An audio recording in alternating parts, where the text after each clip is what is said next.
अज्ञानतिमिरान्धस्य ज्ञानाञ्जनशलाकया चक्षुरुन्मीलितं येन तस्मै श्रीगुरवे नमः। श्रीचैतन्यमनोभीष्टं स्थापितं येन भूतले स्वयं रूप कदा मह्यं ददाति स्वपदान्तिकं। वन्देऽहं श्रीगुरौ श्रीयुतपदकमलं श्रीगुरुन् वैष्णवांश्च। श्रीरूपं साग्रजातं सहगण रघुनाथान्वितं तं सजीवं स्वाद्वैतं सावधूतं परिजनसहितं कृष्णचैतन्यदेवं श्रीराधाकृष्णपादान् सहगण ललिता श्रीविशाखान्वितांश्च।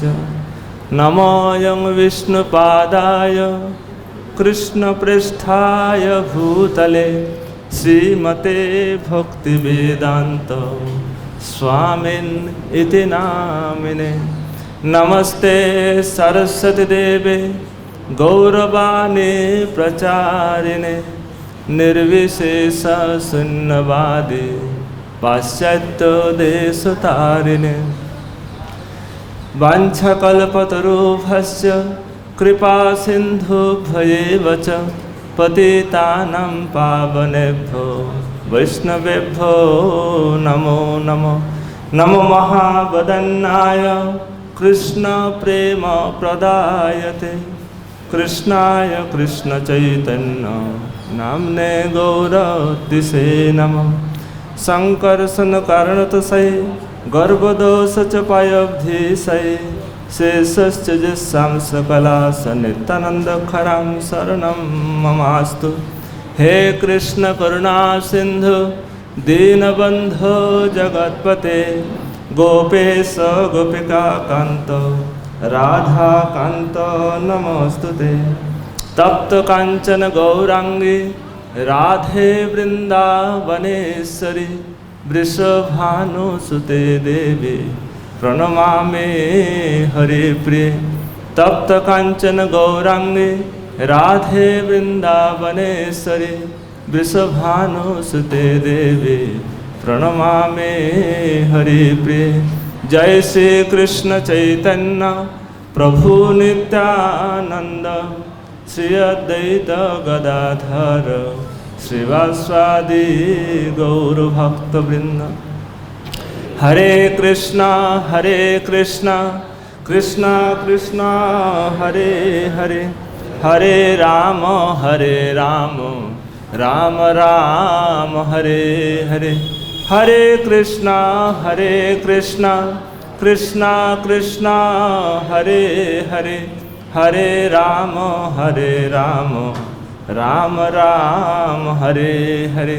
हरे कृष्णा कृष्णा कृष्णा हरे हरे हरे राम राम राम हरे हरे। ओम नमो भगवते वासुदेवाय।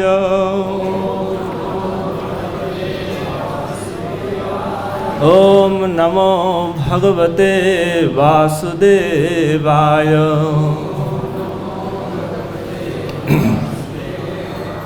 ओम नमो भगवते वासुदेवाय। नारायणं नमस्कृत्य नरं चैव नरोत्तमं देवीं सरस्वतीं व्यासं ततो जयमुदीरयेत्। मुखं करोति वाचालं पङ्गुं लङ्घयते गिरिं यत्कृपातमहं वन्दे परमानन्दमाधवं श्रीगुरुदीनतारिणं श्रीचैतन्येश्वरम्। आज भगवान श्री श्री जगन्नाथ देव रथ यात्रा और इसका अन्यतम आचार्य श्री श्रीमद राधा गोविंद गोस्वामी महाराज जी के आविर्भाव दिवस आज अत्यंत पावन तिथि, पवित्र तिथि।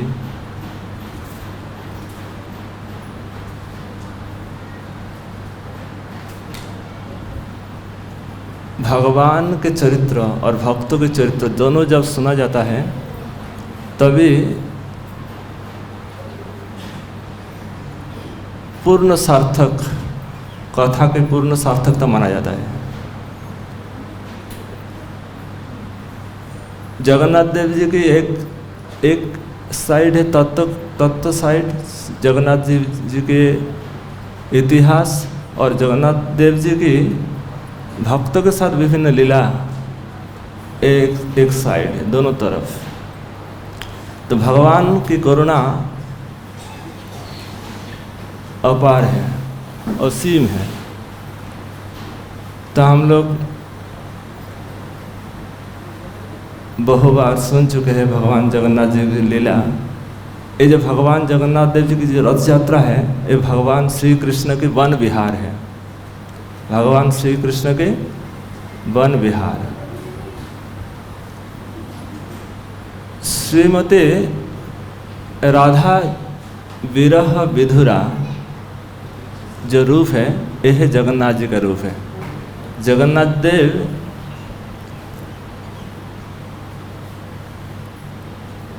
ब्रज गोपियों के विरह में जो रूप बन गया वो है जगन्नाथ देव जी का रूप। इसमें मुख्यतः राधा विरह जगन्नाथ जी में, और श्री चैतन्य महाप्रभु में कृष्ण विरह विधुरा। चैतन्य महाप्रभु राधा रानी के रूप में, कृष्ण विरह विधुरा श्री राधा, अर्थात श्री चैतन्य महाप्रभु जो रूप है श्री चैतन्य महाप्रभु। चैतन्य महाप्रभु कृष्ण विरह है तड़प रहे, और जगन्नाथ जी राधा के विरह में व्यथित है। तो जगन्नाथ देव कल हम लोग गुंडीचा मार्जन लीला श्रवण किए, नेत्रोत्सव। भगवान देव जगन्नाथ देव 15 दिन के बाद कल उनका नेत्र उन्मीलन हुआ, नेत्रोत्सव हुआ, और आज जो है भगवान जगन्नाथ देव की रथ यात्रा। भगवान जगन्नाथ देव उनमें अत्यंत करुणा, जितने भगवान के स्वरूप है, जितना स्वरूप है, सबसे अधिकतम करुणा का प्रकाश श्री जगन्नाथ देव जी में देखा जाए। जगन्नाथ देव जी एक करुणा के कारण बाहर आते हैं, सब जीव को दर्शन देंगे। जो जीव एक बार दर्शन कर लेंगे उसका कभी यार जितना भी पाप कर चुके, जितना पाप हो चुका है, सब पाप समाप्त हो जाते हैं। दर्शन के बाद भी कोई अगर पाप करे वो पाप में समाप्त हो जाएगा। ये धाम महात्म्य में लिखा है। अगर दर्शन कर लिया फिर भी पाप संस्कार बस पाप हो रहा है, वो पाप भी समाप्त हो जाएगा। इसका अर्थ ये नहीं है कि हम वो दर्शन करते रहे या पाप भी करते रहे, इसका अर्थ ये नहीं। जगन्नाथ देव जी की महिमा बहुत बहुत अधिक। तो जगन्नाथ देव जी आज सुबह उनका पांडु विजय, सबसे पहले पांडु विजय, ये पांडु शब्द पहांती, जो पहांती शब्द है ये उड़िया भाषा है। पहांती मतलब जगन्नाथ देव जी कोमर व जो कोटि देश में हाथ रख के और धीरे धीरे पैर में चलते हैं, चलकर रथ में आते हैं। इसमें जब विजय होता है, जो उनका आगमन होता है, इसको पांडु विजय कहा जाता है। पांडु शब्द पहांती शब्द से आया। पांडु अपभ्रंश होके पहले इनका उड़िया भाषा में नाम है पहांती। तो पांडु विजय भी बहुत महत्वपूर्ण है कि भगवान जगन्नाथ देव बहुत भारी होते हैं, बहुत, उनका एक व्यक्ति उठा नहीं सकते, रस्सी लगाना पड़ता है, खींच के लाना पड़ता है। फिर सामने एक ताकिया रखते, ताकिया पर उनको बैठा के फिर मतलब पांडा लोग एकदम बिल्कुल मैंने 20-25 पांडा एक ठाकुर जी के लेने के लिए मतलब ये करते, उनको लाने के लिए विजय करते। तो पांडु विजय एक महोत्सव है। जो दर्शन करेंगे तो जो पांडु विजय जो ताकिया है उसका जो रुई है उसको उड़ने लगता है। बार बार जब उसको बैठा बैठा के लेकर आते रथ यात्रा में तो रुई उसका निकल जाता है एवं खूब आराम आराम से भगवान जगन्नाथ देव रथ पर सवार होते हैं। तो भगवान जगन्नाथ देव पांडु विजय, भगवान जगन्नाथ देव जी की बहुत सारी कथाएं हैं, तो हम लोग थोड़ा सा श्रवण करेंगे चैतन्य चरितामृत में। जैसे कृष्णदास कबीर गोस्वामी वर्णन किए ऐसे हम लोग श्रवण करेंगे।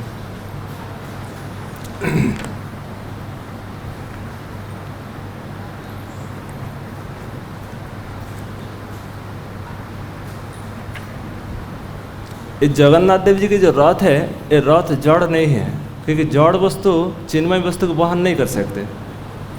जड़ वस्तु जो है ये चिन्मय वस्तु को नहीं ले जाते, चिन्मय वस्तु ही चिन्मय वस्तु को ले सकते हैं। तो इसलिए जगन्नाथ जी की जो रथ है ये रथ भी साधारण नहीं है, क्योंकि भगवान जगन्नाथ देव अपन इच्छा नहीं चलते।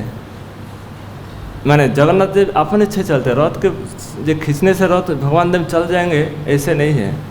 भगवान जगन्नाथ देव अपन इच्छा है, अपने मर्जी से चलते हैं।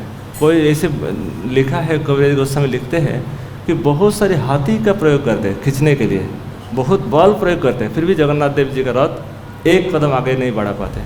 इसका अर्थ यही है कि जगन्नाथ देव जी के रथ जगन्नाथ जी की इच्छा से ही चलते हैं।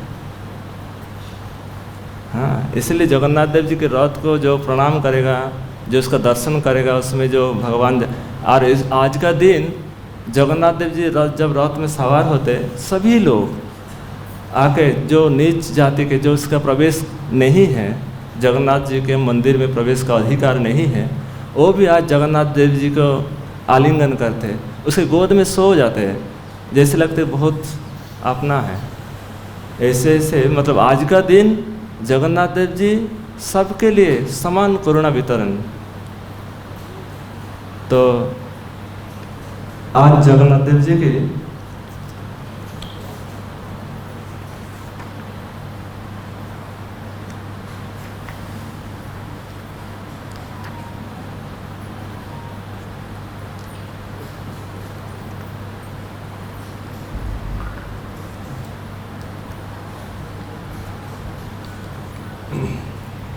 जगन्नाथ देव जी जब रथ में सवार होते तो रथ में चंदन सुवर्ण मार्जनी के द्वारा वो रथ को मतलब रास्ता को सफाई किया जाता है। सुवर्ण मार्जनी, साधारण मार्जनी से नहीं, साधारण झाड़ू से रथ को सफाई झाड़ू नहीं दिया जाता है, सुवर्ण मार्जनी, क्योंकि प्रभु सर्वेश्वर है।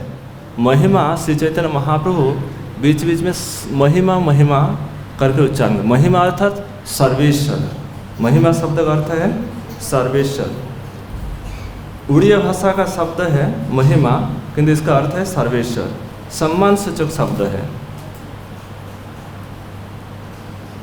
और ये जो महिमा शब्द एकमात्र जगन्नाथ देव और राजा के लिए ये शब्द प्रयोग किया जाता है, सबके लिए महिमा शब्द प्रयोग नहीं किया जाता है। और जब जगन्नाथ देव जी चलते हैं तो वहाँ सुवर्ण मार्जनी का प्रयोग करते हैं, स्वर्ण झाड़ू का ही प्रयोग किया जाता है। और जगन्नाथ देव जी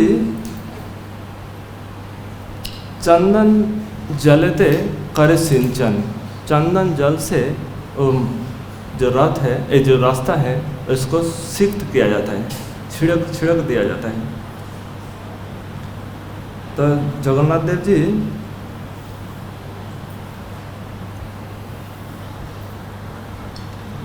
जब श्री चैतन्य महाप्रभु 7 कीर्तनिया पार्टी रखते थे, 7 कीर्तनिया पार्टी, एक आध पार्टी नहीं, 7 कीर्तनिया। तो 4 सामने नृत्य करते थे, गाते थे, 2 साइड में और एक पीछे में, यह है 7 पार्टी। तो 7 पार्टी में कौन कौन रहते थे? 7 पार्टी में प्रथम संप्रदाय, प्रथम कीर्तनिया स्वरूप दामोदर, जो प्रथम पार्टी है स्वरूप दामोदर, और उसके साथ कौन रहेगा? दामोदर, नारायण, गोविंद दत्त, राघव पंडित, गोविंदानंद, यह 5 है उनका दोहा, मतलब उसके साथ साथ गाय साथ देंगे स्वरूप दामोदर के साथ। उसमें नृत्य कौन करेंगे? श्री अद्वैत आचार्य। अद्वैत आचार्य प्रथम कीर्तनिया, प्रथम पार्टी में कीर्तनिया नृत्य करेंगे कौन? श्री अद्वैत आचार्य प्रभु। द्वितीय जो संप्रदाय है उसमें लीड कौन करेगा? श्रीवास प्रभु। उसके साथ कौन देंगे? न गंगादास, हरिदास, श्रीमान, शुभानंद और श्री राम पंडित, ये 5 जन उसके साथ दोहारी करेंगे। और इस ये जो मंडली में नृत्य कौन करेंगे? नित्यानंद प्रभु। और तृतीय जो संप्रदाय है, तृतीय संप्रदाय में प्रथम कीर्तनिया मुकुंद, प्रथम कीर्तनिया कौन? मुकुंद। और उसके साथ कौन देंगे? वासुदेव, गोपीनाथ, मुरारी, श्रीकांत, वल्लभ सेन, ये 5 है उनके दोहारी, उनके साथ कीर्तन करेंगे। और हरिदास ठाकुर उसी मंडली में नृत्य करेंगे। तो चतुर्थ संप्रदाय में कीर्तनिया कौन? गोविंदानंद, गोविंददास, गोविंद घोष। और उसके साथ कीर्तन कौन करेंगे? हरिदास, विष्णुदास, राघव, माधव और वासुदेव। और इसमें नृत्य कौन करेंगे? बक्रेश्वर पंडित। इसके अतिरिक्त 3 संप्रदाय है, एक पुलिन ग्राम्य संप्रदाय, एक शांतिपुर की संप्रदाय और एक खंडवासी संप्रदाय। ये 3 संप्रदाय भी साथ में रहेंगे। तो इतने सुंदर कीर्तन होता था जैसे लगता है कोई बारिश हो रही है, कीर्तन का बारिश। हाँ, तो महाप्रभु इसमें बहुत आनंदित होते हैं कीर्तन के माध्यम से। और महाप्रभु सभी लोग देखते जो भाग्यवान है, जो प्रताप रुद्र जैसे महान भागवत है, वो देखते हैं कि महाप्रभु सभी संप्रदाय में नृत्य कर रहे हैं। कोई भाग्यवान देख ही बारे पाए। जैसे श्री चैतन्य महाप्रभु सभी संप्रदायों में नृत्य कर रहे हैं। तो जैसे श्री कृष्ण लीला में तासा मध्य दयो दयो, हाँ, दोनों गोपियों के बीच में भगवान श्री कृष्ण नृत्य कर रहे, उसी प्रकार श्री चैतन्य महाप्रभु सभी मंडलियों में नृत्य कर रहे हैं। ये कोई भाग्यवान देखने को मिल रहे हैं, सभी को नहीं। तो महाप्रभु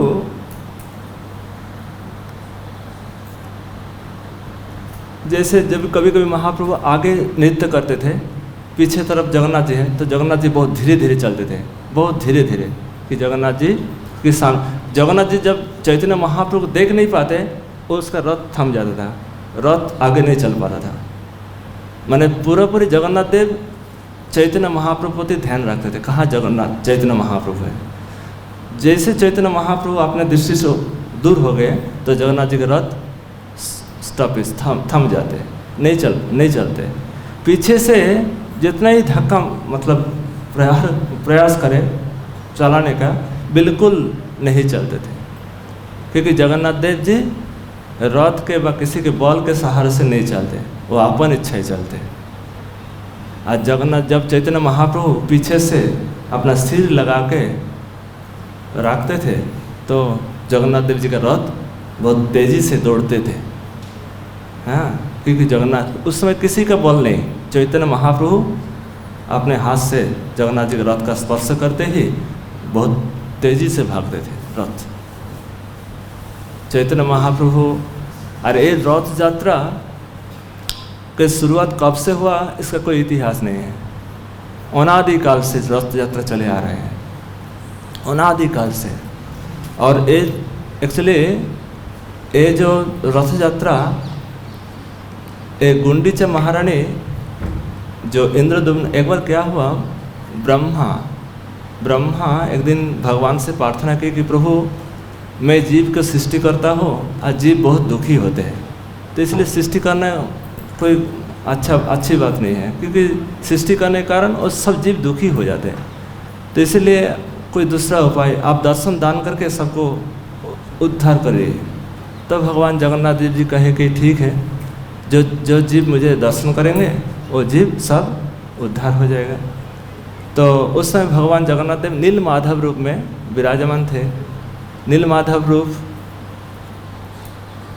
दर्शन करना स्वाभाविक नहीं है। फिर जगन्नाथ देव जी किसी कारणवश स्वर्ण रेती से जब नीलमाधव ढक गया था। किसी कल्प में जैसे ढक जाते हैं रेती से, कहा जगन्नाथ जी किसी को पता, तो उस समय जगन्नाथ जी बोले थे नीलमाधव, कोई ऐसे महान भक्त आएगा जो मुझे उद्धार करेगा, मुझे यहाँ से निकालेगा। और कुछ बहुत दिनों के पश्चात राजा इंद्रद्युम्न महाराज आविर्भूत हुए और इंद्रद्युम्न महाराज भगवान जगन्नाथ देव जी को वही मतलब रेती से उनका उद्धार किया। और जगन्नाथ देव जी बोले थे कि मैं नीलमाधव मैं इसी रूप में दर्शन नहीं देंगे, मैं दारू ब्रह्म रूप में दर्शन देंगे। तो दारू ब्रह्म रूप में जब दर्शन के पश्चात तो जो जीव दर्शन करते थे उसका तो क्योंकि रथे च वामनम दृष्टा पुनर्जन्म न विद्यते, तो इंद्रद्युम्न महाराज भगवान जगन्नाथ देव जी से कुछ वर मांगे थे कि प्रभु मुझे एक वर चाहिए। तो जगन्नाथ देव जी वो वर देने के लिए तैयार हुए। सबसे पहले वर क्या था कि मेरा कोई संतान ना हो। इंद्रद्युम्न महाराज ने भगवान जगन्नाथ देव से प्रार्थना की कि मेरा कोई संतान ना हो। तो क्योंकि अगर संतान हो जाए तो ये जो मैंने जो मंदिर बनाया, मैंने जो सब व्यवस्था की सब अपना मानने लगेंगे कि अपना संपत्ति मानकर जगतवासी को दर्शन से वंचित कर देंगे। इसीलिए संतान मुझे मत दीजिए, कि संतान होने से ही एक अपनापन हो जाएगा, सबका नहीं रहेगा, क्योंकि जगतपति जगन्नाथ सबके नाथ है। तो फिर उसी समय गुंडीचा महारानी रो रही थी कि मेरा पिंडदान कौन करेगा, मेरा पिंडदान कौन करेगा। हाँ, तो जगन्नाथ देव जी बोले थे कि मैं बलदेव और सुभद्रा सब तुम्हारा संतान, हम सब तुम्हारी संतान हो। तो ये जो श्राद्ध शांति महालया के दिन भगवान जगन्नाथ देव श्राद्ध करते थे। जब आज भी महालया के दिन इंद्रद्युम्न राजा और गुंडीचा रानी की जो श्राद्ध क्रिया आज भी जगन्नाथ देव जी करते हैं।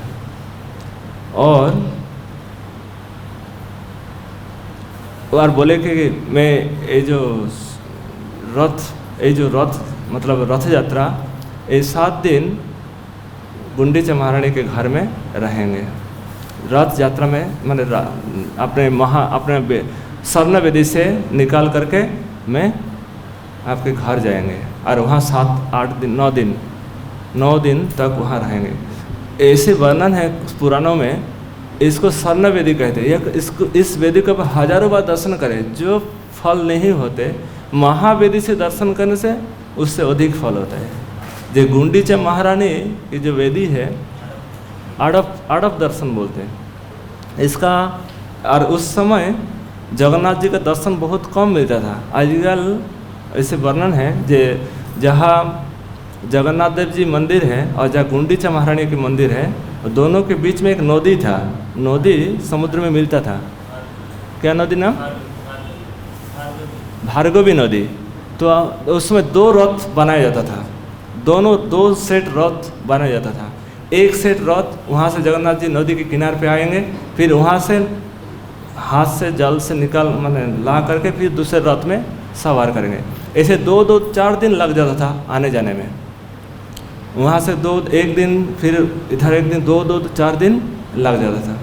तो इसी प्रकार जगन्नाथ देव जी के रथ बहुत लोग महावेदी में दर्शन करते थे। दर्शन करने का अर्थ ये है कि महापुण्य प्राप्त होता है।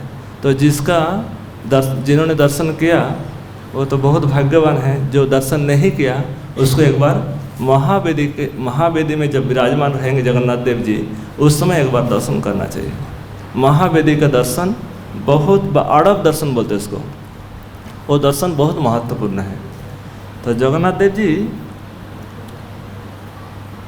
ये जो है नीलाचल से सुंदराचल, जहाँ जगन्नाथ देव जी विराजमान है सरनाचल, उसको नीलाचल कहते हैं। और जहाँ गुंडीचा महारानी का मंदिर है उसको सुंदराचल कहते हैं। जगन्नाथ मंदिर को द्वारका का स्वरूप माना जाता है, ऐश्वर्य से परिपूर्ण।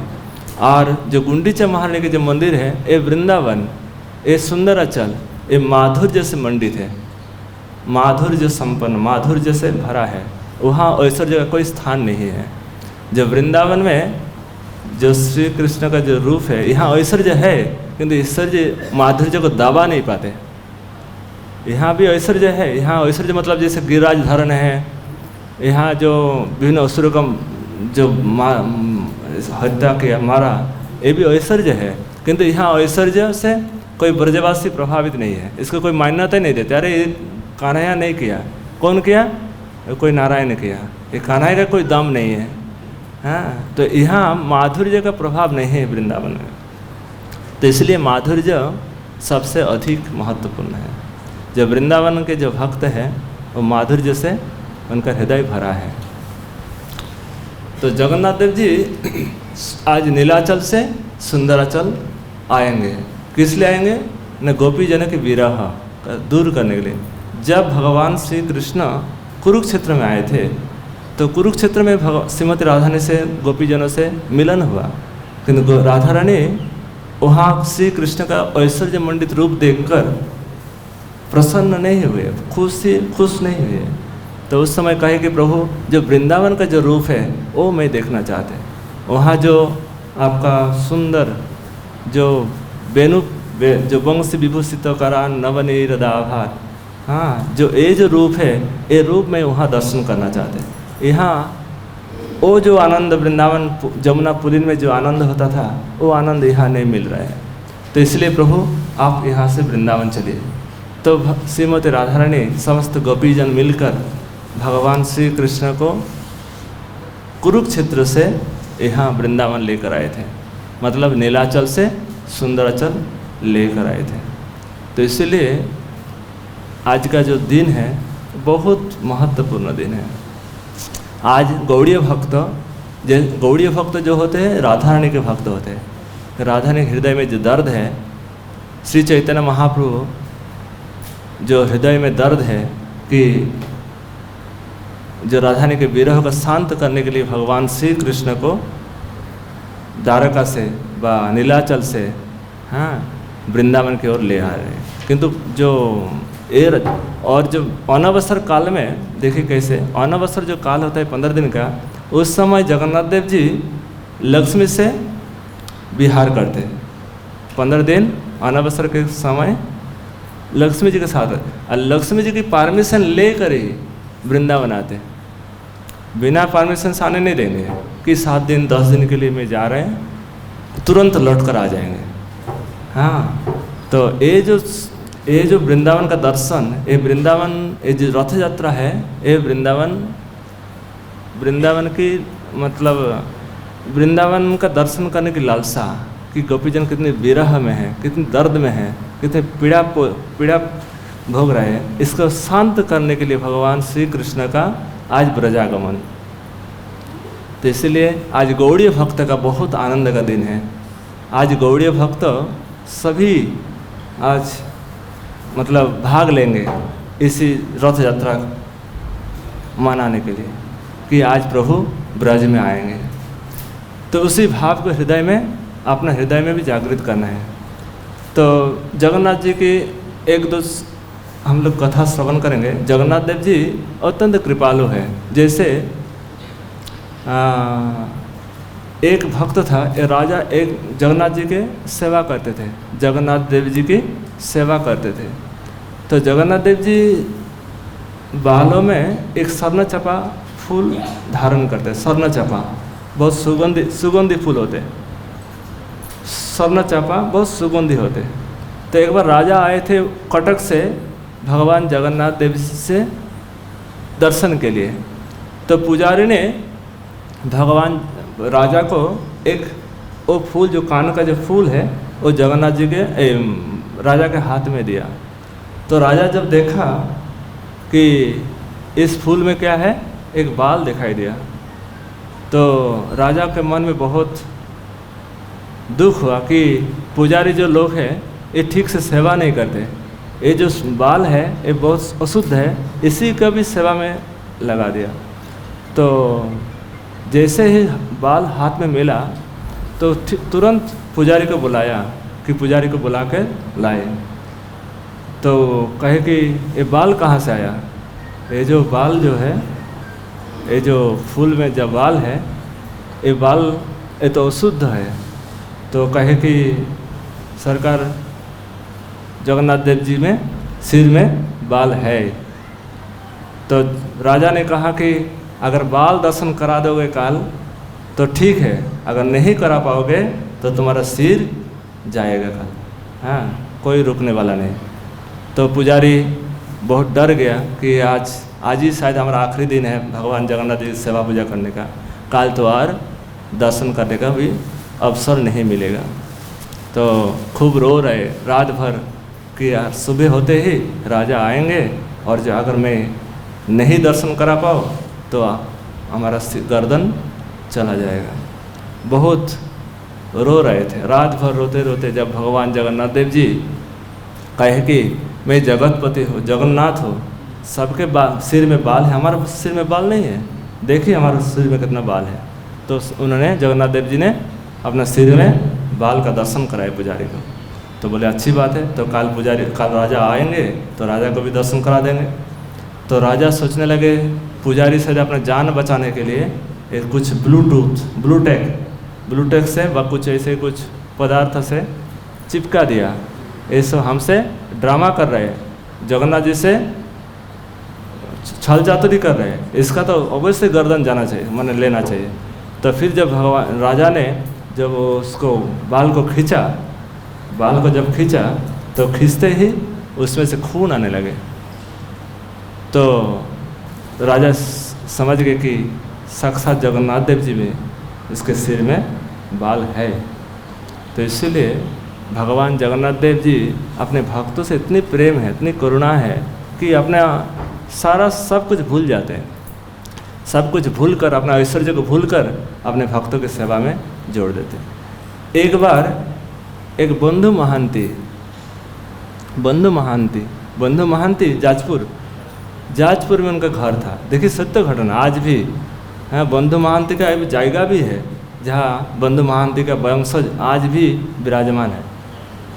बंधु महांती बहुत गरीब था, हाँ, भूखे प्यासे आए, छोटे छोटे बच्चा को लेकर जगन्नाथ देव जी के दर्शन के लिए आए और आने के पश्चात सो गए, भूखे से सो गए, कोई खान पान नहीं मिला। जाजपुर से पूरी आए, उत्तर पश्चिम कोने में एक जगह पे अपने परिवार को लेकर पेड़ के नीचे सो गया। जगन्नाथ देव जी का सहन नहीं हुआ कि देखे, क्योंकि भजन करने वाले को भोजन कहाँ मिलेगा, जो भजन करते हैं उसको भोजन नहीं मिलता है।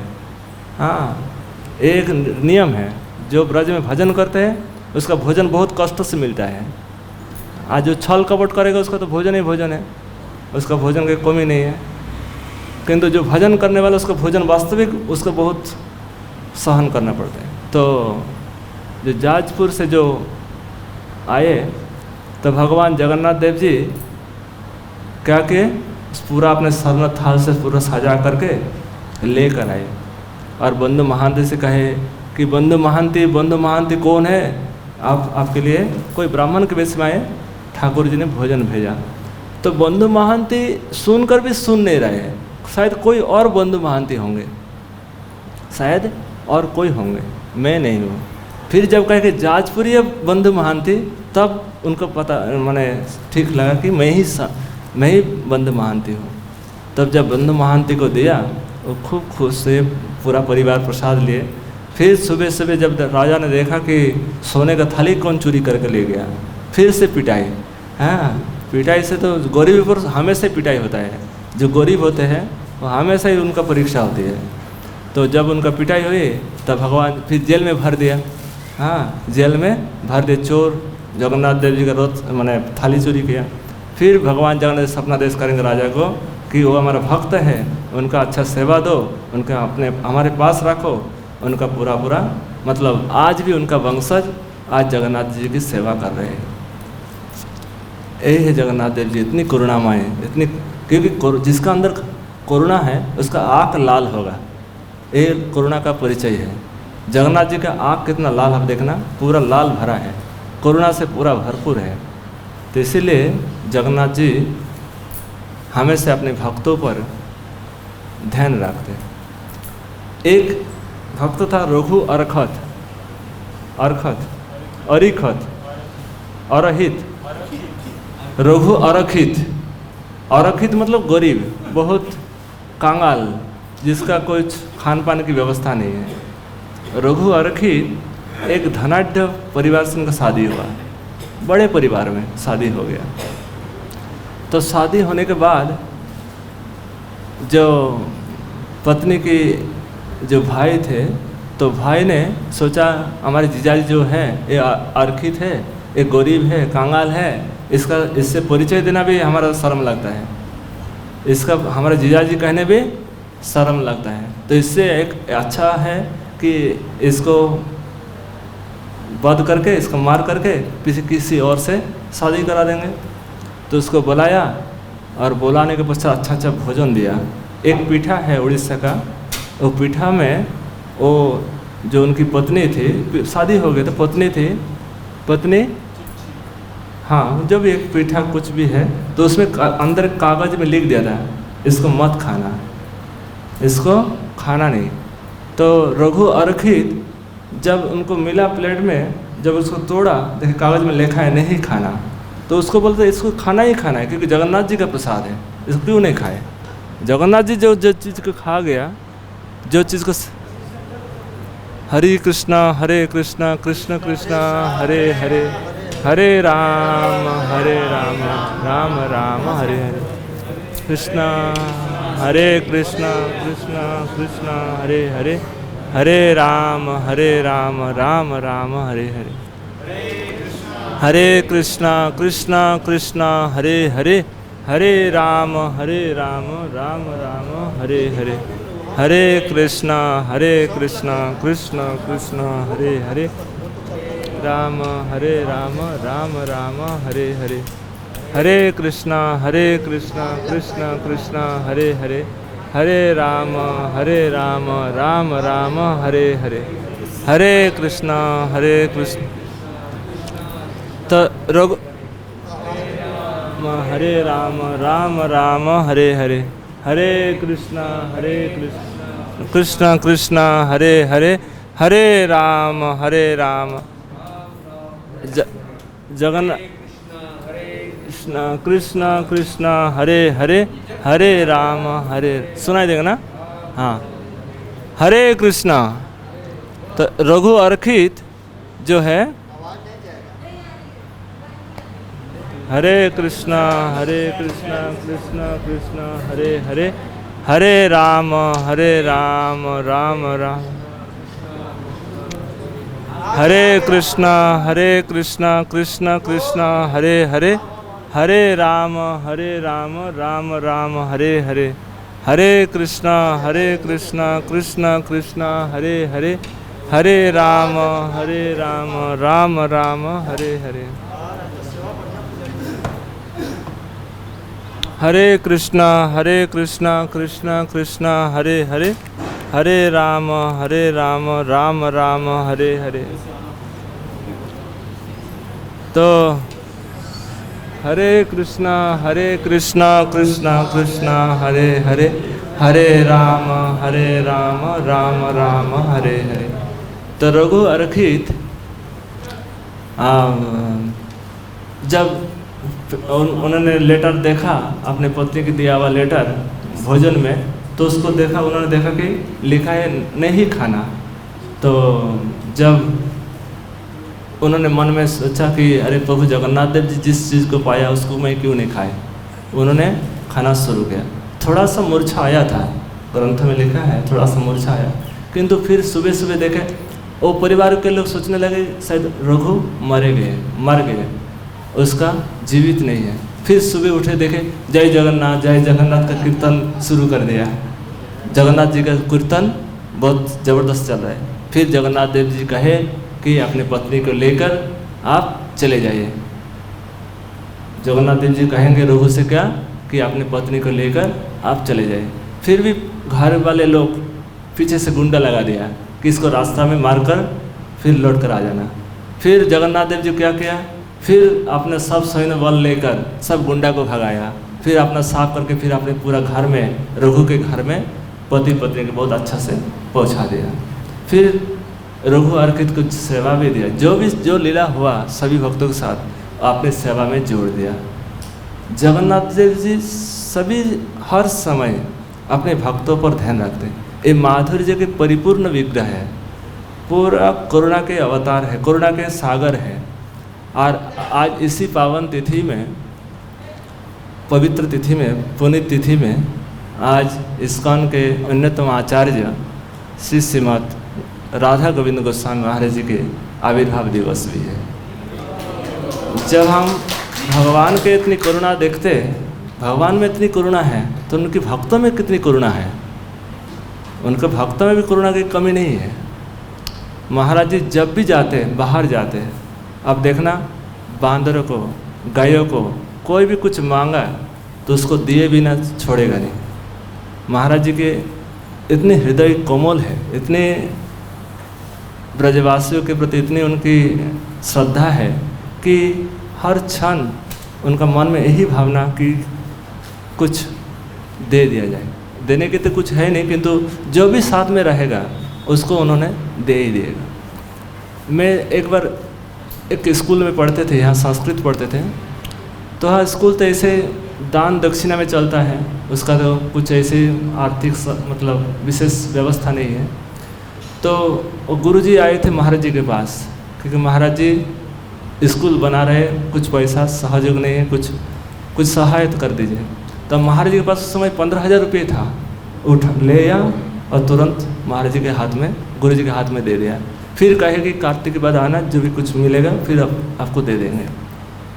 महाराज जी के हृदय इतनी माने करुणा से भरा है कि उनका आप जो संग के, जो उनके साथ में रहे तो उसको पता चलेगा कि महाराज कितनी उच्च स्थिति पे है। हम लोग जान नहीं पाते, हम लोग साधारण जैसे व्यवहार करते हैं, लेकिन महाराज बहुत पहुँचे हुए महापुरुष हैं, क्योंकि महाराज ने बड़े बड़े महापुरुष का संग किया।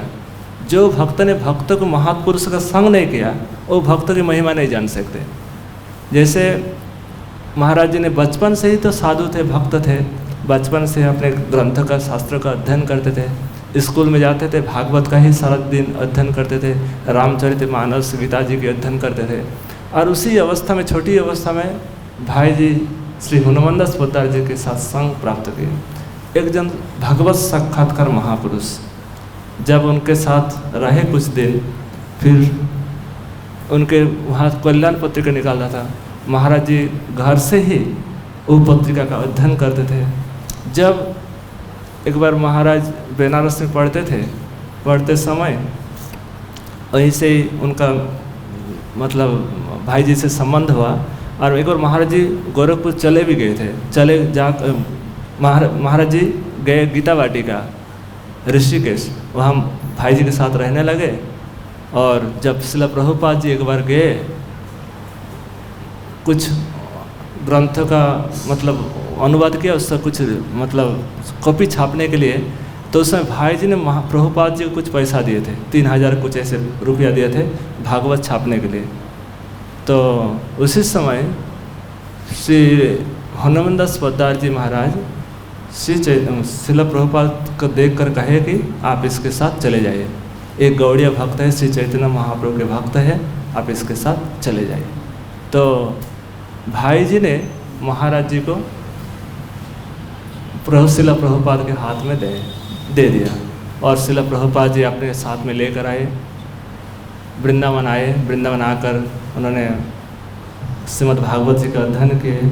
अध्ययन के पश्चात उन्होंने श्रील प्रभुपाद जी से 1975 या 74 में उन्होंने दीक्षा ली है। श्रील प्रभुपाद जी से दीक्षा लेकर आज, और प्रभुपाद जी के माध्यम से, प्रभुपाद जी कृपा दृष्टि से आज उन्होंने सारा विश्व में, सारा मतलब अपने क्षेत्र जो है बिहार क्षेत्र में बहुत प्रचार किया। मैं जब गया था एक बार खाड़िया में, महाराज जी की कथा चल रहा था, खूब कम पैसा में, मतलब किसी प्रकार से कोई गीता लेना चाहे तो उसको गीता दे दिया जाएगा, बिना पैसा हो, पैसा से हो, सामान्य पैसा से ऐसे ले जाइए।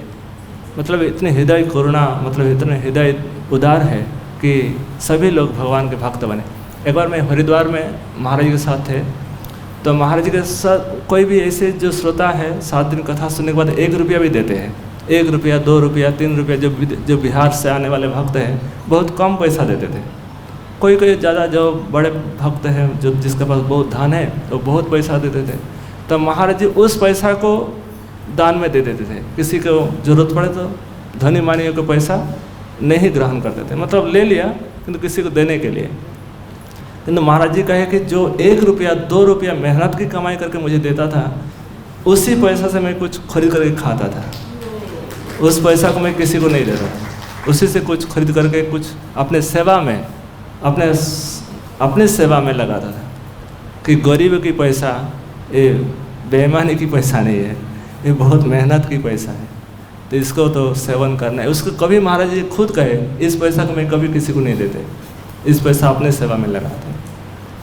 महाराज जी ऐसे बहुत सारे लीला। एक बार मैं यहाँ विभु चैतन्य प्रभु था, एक शिला प्रभुपाद के शिष्य, तो उस समय मैंने सुबह सुबह कहा कि मैं महाराज जी के साथ, उस समय बिहार से कुछ भक्त आते थे, हर साल कुछ 200-300 भक्त आया करते थे, महाराज जी साथ में लेकर उनको ब्रज परिक्रमा कराते थे। 4 दिन 5 दिन 7 दिन की परिक्रमा करते थे, उनके रहने की खाने की व्यवस्था भी करते थे। तो एक दिन मैंने कहा कि महाराज जी, विभु चैतन्य प्रभु से कहे, दादू कहे थे बांग्ला में, हाँ, कि मैं आज महाराज के साथ जा रहे हैं। तो दादू ने कहा, मतलब विभु चैतन्य प्रभु ने कहा कि राधा गोविंद महाराज है गरीब के पिता माता, गरीब के माता पिता, मतलब इतने उनसे संबंध, मतलब इतना गरीबों से इतना संबंध कि जो उनके पास धन नहीं है, रहने की खाने की व्यवस्था स्वयं महाराज जी करते थे, जिसका पास एवं जाने के लिए अर्थ भी देते थे, आने के लिए कुछ अर्थ व्यवस्था करते थे। मतलब बिहार भक्तों के लिए महाराज बहुत उनका अवदान है। कोई भक्त जो आते थे महाराज जी बहुत आदर स्नेह करते थे। तो श्रील प्रभुपाद जी के विशेष कृपा पात्र आज हम लोग का दर्शन मिल रहे हैं, जो महाराज जी से मतलब उनका संग प्राप्त किया, वो बहुत भाग्यवान है। और महाराज जैसे कहे कि जैसे भागवत अध्ययन करें, श्रीमद जैसे जैसे महाराज जी हम लोग को आदेश करते, मुझे भी कहे कि आप भागवत पढ़ो। हाँ, बरसाना में उस समय मेरी भाषा तो बांग्ला भाषा है, मैं बंगाल मायापुर से आया। तो जैसे आया मैं 2006 में आया, 2006 इस साल में, तो मुझे बांग्ला, मतलब बांग्ला ही लिखना पढ़ना आता था, हिंदी नहीं आती थी, हिंदी नहीं बोल पाते थे, हिंदी लिख भी नहीं पाते, पढ़ भी नहीं पाते। तो महाराज जी थोड़ा थोड़ा सीखे थे, स्कूल में जैसे सिखाते थे, थोड़ा बिल्कुल ही कम, एडिशनल सब्जेक्ट रूप से, उसका ज़्यादा महत्व नहीं देते हम लोग। तो किसी प्रकार सीखे, तो थोड़ा थोड़ा कुछ अक्षर को जानते थे, क ख ऐसे कुछ अक्षर को जानते थे। तो जैसे पढ़ने लगे, एक दिन महाराज जी कहे कि आप इसको पढ़े, बलि महाराज जी उपाख्यान का पढ़े श्रीधाम कोटी में। मुझे पढ़ना नहीं आता था, 1 घंटा पौने घंटा लग गया 1 पेज पन्ना पढ़ने में, पसीना निकल गया। तो फिर महाराज जी सब भक्त कहने लगे, अरे समय खराब करे, क्या फ़ायदा, कोई और पढ़े। तो महाराज कहे कि पढ़ो पढ़ो पढ़ो, बार बार इसे कहे पढ़ो इसको। हाँ, तो महाराज जी की इतनी कृपा है सभी पर, कोई भी भक्त जो साथ में रहे तो उसको पता चले कि महाराज कितनी करुणा इसके अंदर है, इसमें कोई संदेह नहीं। ये तो भरी सभा में कहने में कोई अपराध नहीं है। ISKCON के सभी आचार्य बहुत कृपालु है, आदरणीय है, इसमें कोई संदेह नहीं। आज इसीलिए सारा विश्व में कृष्ण भावना में तेजी से फैल रहा है। आज ISKCON के प्रचार कोने कोने में प्रचार हो रहे हैं। आज इतने यंग, इतने मतलब युवा आज ISKCON से जोड़ रहे हैं, इसका मतलब सभी के अंदर करुणा है, जगन्नाथ जी की विशेष कृपा है। बिना कृपा से इतना महत् कार्य होना संभव नहीं है। तो आज विशेष रूप से महाराज जी के श्री चरण में हम सब पुष्प सुमन, श्रद्धा सुमन अर्पण करते हैं कि महाराज जी का शास्त्र अच्छा रहे। और कुछ समय के पश्चात महाराज जी यहाँ आएंगे और सभी भक्तों को दर्शन देंगे, तो हम सब यहाँ कीर्तन करें कुछ समय के व्यर्थ क्यों जाने दें। जिसको यहाँ प्रसाद की भी व्यवस्था है, जिसका प्रसाद लेना है प्रसाद लेकर तुरंत आ जाए, कीर्तन करें। तो आज विशेष दिन, आज जगन्नाथ देव जी की प्रसन्नता के लिए कीर्तन करें। यहाँ लिखा है ग्रंथ में, जब महाप्रभु 7 दलों में कीर्तन करते थे तो जो आनंद की वर्षा होती थी, आनंद की वर्षा होती थी। इसलिए यहाँ भी ऐसे कीर्तन हो जैसे महाराज जी आके दर्शन करें, हाँ बहुत सुंदर भक्त मिलकर कीर्तन कर रहे हैं। श्री श्री जगन्नाथ देव की, श्रील प्रभुपाद की, श्री श्रीमद् राधा गोविंद गोस्वामी महाराज की, निताई गौर प्रेमानंदे हरि।